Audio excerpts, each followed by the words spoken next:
మన విషయాలకు వచ్చేద్దాం. ధ్యానము ఇస్ అ థెరపీ. ధ్యానం ఇస్ అల్టిమేట్ థెరపీ. ఆ ధ్యానము అంటే అది స్థితి. ఆ స్థితిలోకి వెళ్తున్నాం. ఆ స్థితిలోకి ఎందుకు వెళ్ళాలి మనము? దేనికోసం వెళ్ళాలని మన తపన.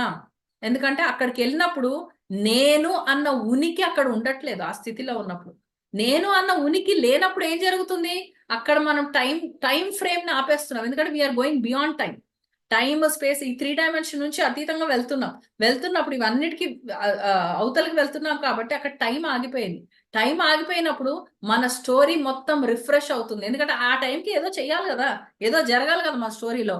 కానీ ఆ టైంలో మనం లేము. శరీరం మాత్రమే ఉంది, కానీ అంతరంగంగా ఎక్కడ కూడా మనం లేము. ఒక శూన్య స్థితికి వెళ్ళిపోయాము. సో ఆ టైంలో జరగాల్సినవన్నీ కూడా మనం ఆపేశాం. ఆపేసినప్పుడు ఏం జరిగింది? దాని తర్వాత కంటిన్యూ ఎలా జరుగుతుంది? ఫ్రెష్ గా జరుగుతుంది.